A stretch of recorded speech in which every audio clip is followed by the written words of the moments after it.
Shalom and welcome back to lesson 4 of Hebrew reading.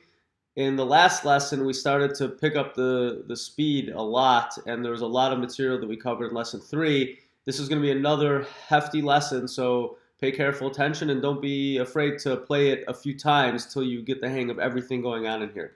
So we're going to start out with this letter. This is the letter Yud. Yud makes the same exact sound as our Y in English. It makes the Y sound. Okay, so let's try this one. In the last lesson, we learned Daled, so let's try and say the word for hand in Hebrew. That's right, it's Yad. Yad. And this is the word for boy. Try it. Yeled. Yeled. Yeled. Okay, this is me, we remember. When we put the Y, the Yud, at the end of a word or after a vowel, it in a sense blends into the vowel. So we see that me here is me without the Yud, but that's not a word. But when we put the Yud at the end, even though it has the same sound, me, the E vowel blends into the Y, me, it means who.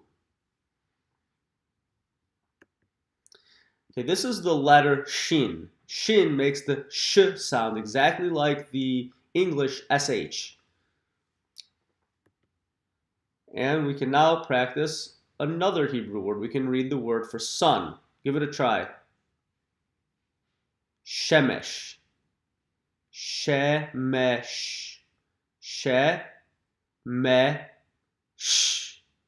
Shemesh. Let's try this word. This word is actually an English cognate. Any of you that like to eat sushi, you might see this on a menu in Israel. You might see sashimi. Sashimi.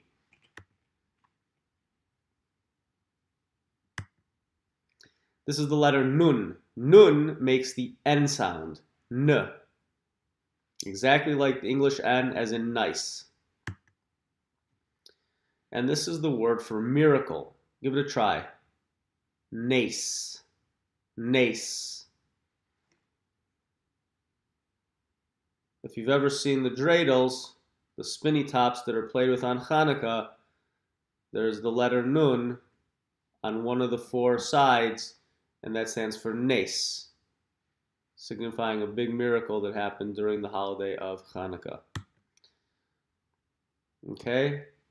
And this is how you would say desert, or the desert region in southern Israel. We call it the Negev. Try it. Negev.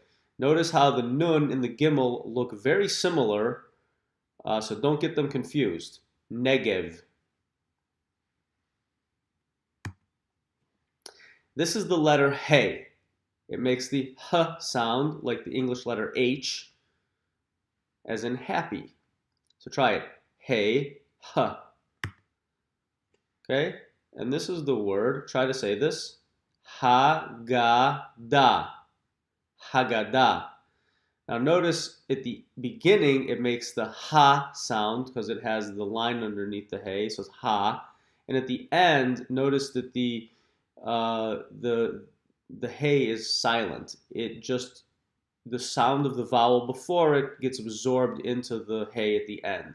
So we have Haggadah. You wouldn't say Haggadah. Haggadah. Okay, so if you remember this, this is ah. When you have the two dots next to the line, it also makes the ah sound. So it's very simple. It's still ah, exactly as we learned before.